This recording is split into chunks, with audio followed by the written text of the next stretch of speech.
Bom dia, nono ano. Então, hoje vamos conferir aqui a atividade que ficou da página 23 de língua inglesa. Desculpa, lá é a aula 10, não, aula 11, né? Desculpa. Vamos aqui. Aula 11. Tá? Certo. Bom, aqui na página 23, vocês tinham que completar esse texto, né, com as palavras young people and politician, certo? Depois responder a questão 3 e 4. Então, vamos lá. Most young people are interested in politics, but are alienated by politicians. Yes? Ok, começando o texto. Young people are no strangers to scrutiny. Scrutiny, escrutínio, avaliação. Então, elas não são estranhas à avaliação. We are used to our lives, being examined in our habits, questioned by our parents, teachers, prospective employers and friends. Prospective, futuros, né, empregadores e amigos. Então, quer dizer que aqui eles estão dizendo que eles são questionados e avaliados o tempo todo, né? Então, isso não é uma novidade para os jovens. We are familiar with the politicians and the press who will often criticize our behavior. Behavior, comportamento. Yet, it does not appear to be a two-way street, as our own opinions are rarely listened to and seldom taken seriously by leading influences in the community. We should not allow ourselves to be passed off as too indifferent to participate in such discussions. Young people like me must be granted the opportunity to discuss current affairs and take notice of the police areas where we have an important perspective, particularly as many 16 to 21 years old are more than willing and capable of doing so. Take issues like the financial cost of higher education. These are judgments on which our opinions have been frequently passed over, much to our detriment. Politics and the mainstream media must forget their differences and team up to get the youth on side. To encourage our engagement in the discussion, politicians and journalists ought to ensure that they discuss issues relating to young people and present them in a way that we can identify with. Well, based on the article, who do you think wrote the text? A young person or a politician? Why? Quote the text to prove your point. Young people wrote the text because the author identified with young people in many instances. Então, aqui foi um jovem que escreveu, né? Porque lá no começo do texto ele já começa assim, ó. We are used to our lives being examined. Então, essa já é uma sentença que você pode colocar como exemplo. Então, você pode até colocar em português, né? Que este texto foi escrito por um jovem e é comprovado pela seguinte sentença. We are used to our lives being examined and our habits questioned by our parents, teachers, prospective employers and friends. Então, aqui já comprova que é um jovem que está escrevendo o texto, certo? Dentre outras frases aí que ele dá bem a entender que é um jovem que está escrevendo o texto e não um político, né? Questão 4. Check if the following sentences are true or false. Young people are not engaged in politics because there aren't any issues that interested them. False, de acordo com o texto. Não, né? Elas são sim engajadas na política porque sim, tem muitos assuntos que elas são interessadas, né? Principalmente aqui no terceiro parágrafo, né? Mas que eles são deixados de lado, né? A imprensa deixa eles de lado. There are many opinions about young people, but their own opinions aren't valued. True. Young people want to have a voice on issues related to their needs. True, né? Eles querem que a voz deles seja ouvida com relação às suas necessidades. Only people over 21 are capable of discussing important issues. Não, né? Ele diz aqui, particularmente as de 16 a 21, elas já estão mais do que dispostas e capazes de fazer isso. Então, falso. Education is one of the issues which interested and directly affect young people. Verdadeiro, né? A educação é um dos assuntos de interesse e que diretamente afeta, né, os jovens. Então, ficou falso, verdadeiro, verdadeiro, falso, verdadeiro, tá? Então, corrigidinho aqui, nós vamos entrar nos modal verbs, certo? Antes de nós completarmos aqui essa tabela, tá? Eu vou falar só um pouquinho sobre os modal verbs. Alguns nós já estudamos ao longo dos anos aqui, 6º, 7º, 8º anos, tá? Hoje nós vamos estudar um pouquinho mais aprofundadamente e um grupo maior de modal verbs, certo? Mas, em resumo, os verbos modais, eles são usados para quê, gente? Eles são usados para indicar probabilidade, habilidade, permissão, solicitação, capacidade, ordem. Coloquei 2 vezes solicitação, sorry. Obrigação, conselho. Então, eu quero indicar um conselho, obrigatoriamente você vai usar um modal verb. Você quer indicar uma obrigação, você vai usar um modal verb. Você quer indicar uma capacidade, você vai usar um modal verb, certo? Então, eles são usados para indicar esse tipo de situação aqui, tá? Outra característica dos verbos modais é que eles sempre vão acompanhar um verbo na forma base, certo? Então, o verbo modal, ele nunca vai ser usado sozinho. Ele sempre vai estar acompanhando um outro verbo, o qual vai estar sempre na forma base.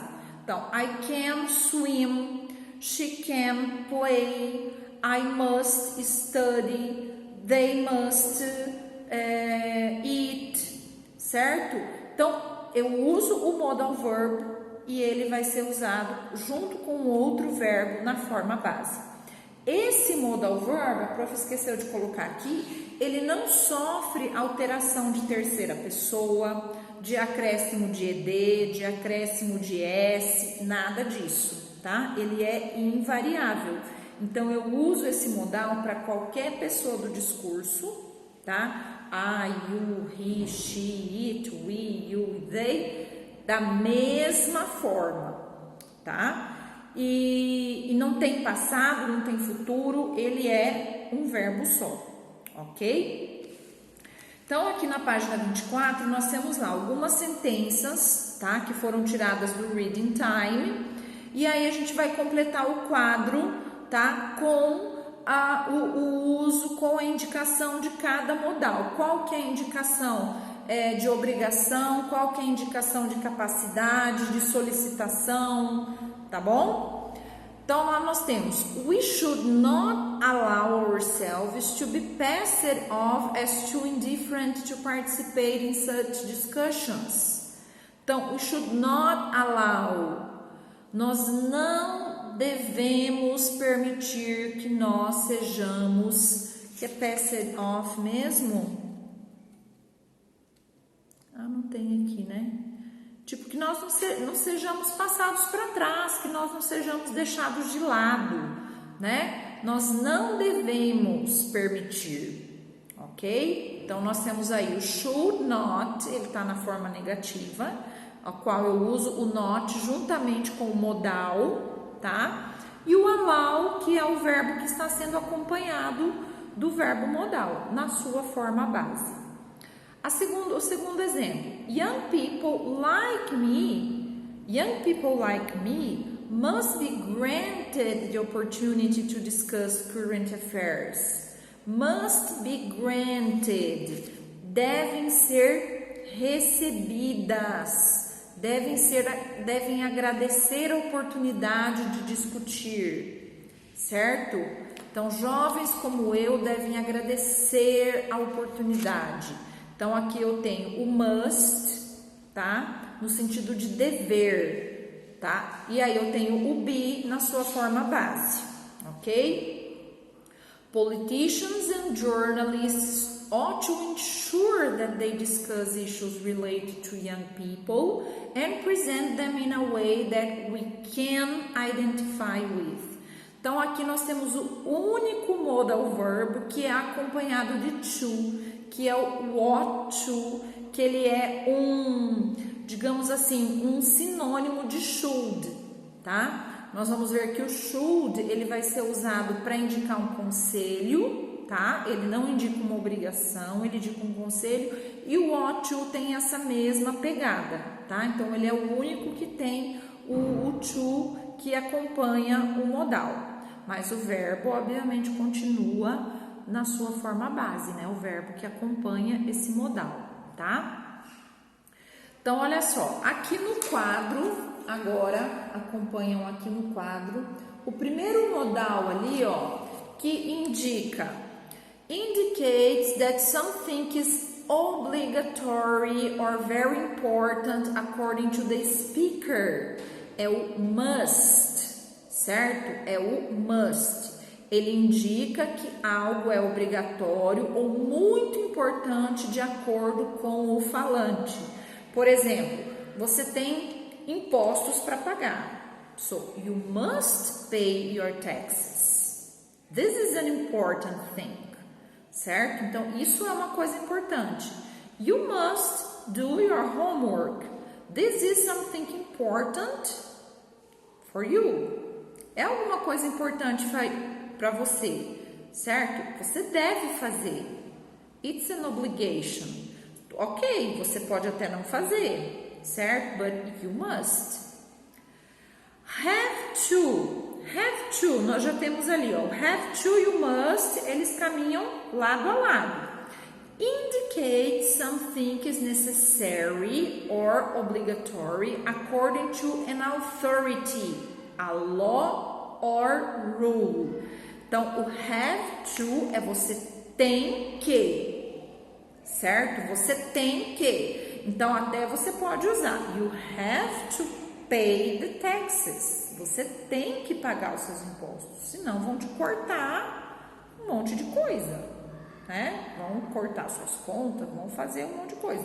Então, have to, além de ser obrigatório, é uma necessidade, ok? Por exemplo, your bills, water bill, electricity bill, né? Conta de água, de luz. Você tem que pagar, se não pagar, eles vão cortar, né? A exceção está acontecendo agora na pandemia, que eles deram uma flexibilizada aí. Mas se não paga, corta. So, you have to pay. Então, these modal verbs are very similar as both indicate obligation. Então, o have to e o must, eles são muito similares, porque os dois indicam obrigação, tá? Agora, o terceiro aí, ó, use it to give advice and make suggestions. Então, qual é usado para dar conselho e dar sugestões? É o should, certo? É o should, que é o deveria. I think you should study more. I think you should talk to her. Então, você fala com um tom mais leve. Ó, eu acho que você deveria estudar, eu acho que você deveria conversar com ela. certo? Então, não é no sentido de obrigação, tá? Mas de conselho. E o ought to, que vocês vão colocar aqui, tá? Ele é também usado para recomendações, mas não tão frequentemente como o should, tá? O ought to, ele seria de uma forma mais formal, tá? Aqui no quarto modal nós temos ali o could e vocês vão completar com o can, certo? Used to indicate permission, ability and possibility. Então, o can e o could, eles têm esses três usos. Permissão. Can I go to the toilet? Então, você pediu uma permissão. Can I go drink water? Yes, can I drink water? Posso beber água? Então, de uma forma informal, eu uso can. Can I talk to you now? Posso conversar com você agora? O could, ele é uma permissão mais formal, né? Could I talk to the principal, please? Então, eu poderia conversar com a diretora, tá? Então, o could, ele é mais formal com relação à permissão, certo? Ability, no sentido de eu posso nadar, eu posso falar inglês, eu posso comer 5 cachorro-quentes, né? E o could se refere a uma habilidade que você tinha lá no passado, tá? I could ride a bicycle when I was 5 years old. Então, eu conseguia andar de bicicleta com 5 anos de idade. Então, você se refere a uma habilidade que você tinha no passado, tá? E possibilidade é quando você indica algo que é possível, né? It can rain today. Pode chover hoje. It's a possibility. Yes? Você vê o tempo lá se armando para chuva. It can rain today. Então você pode também usar o can e o could para indicar possibilidade, tá certo? Ó, estes modais são muito similares, tá? Quando indicam possibilidade e não todo falante concorda, no qual um expressa mais certeza. Preste atenção à entonação no contexto a ser usado, tá? Aqui nós temos para finalizar o may e o might. O may indica que algo está mais provável para acontecer e o might indica que algo é possível, mas não certo. Então, enquanto o may eu tenho 50% de chances de acontecer, o might, essa chance cai para 30%. Então, se eu estou olhando para o tempo, por exemplo, e eu digo it may rain today, eu tenho 50% de chances que vai chover hoje. It might rain today. Pode ser que chova. Essa porcentagem cai para 30%. Então, a probabilidade de quando eu uso might, ela é bem menor do que quando eu uso may, tá? Então, aqui, ó, can, could e may são também usados para para pedidos educados, né? Tipo, may I drink water, né? O may eu também uso para requests, né? Que no caso são para pedir uma permissão para fazer alguma coisa, tá certo? E aí no quesito de possibilidades, né? O may e o might tem essa diferença aí, que o may é uma possibilidade maior e o might uma possibilidade menor, tá? Ó, você se lembra como fazemos sentenças afirmativas, negativas e interrogativas com o can? A mesma estrutura é usada com todos os modais, tá? Leia os seguintes exemplos, ó. Who can vote in Brazil? In Brazil, only people 16 and over can vote. People under 16 can't vote. Então, eu uso o can antes do sujeito e eu uso o not depois do can para fazer a forma negativa. Com os outros modais vai ser da mesma forma. Eles exercem a função de auxiliar. Então, olha lá. How do you ask questions with modal verbs? Como você faz perguntas com os modais? Vamos responder em português. Nós colocamos o modal antes do sujeito, como um verbo auxiliar, tá? Como nós escrevemos sentenças negativas com os verbos modais? Nós adicionamos o not logo após o modal, tá? Então, aqui nós temos o esqueminha, ó. Na sentença negativa, nós temos o mustn't, shouldn't, can't, que indicam proibição, né? Don't have. O have eu não posso dizer haven't, tá? Don't have indica que você não pode fazer alguma coisa ou não quer, né? Mas não é obrigatório. E aí vocês têm ali outros exemplos, tá certo? Então, olha só, as atividades da página 25 vai ficar de tarefa, tá? Para amanhã, senão a nossa aulinha vai ficar muito extensa para a gente fazer aqui. E aí amanhã a gente corrige, tá certo? O primeiro você vai sublinhar a palavra, qual é o modal correto. A segunda vocês vão usar os modais conforme a indicação ali, se é positivo, negativo. E a terceira, escolha um país inglesa e pesquise o sistema de eleição. Quem escolher... Ah, tá. A 3 deixa quieto que a gente comenta amanhã se vai fazer ou não, tá? Então, façam a 1 e a 2, tá certo? Vejo vocês amanhã, então.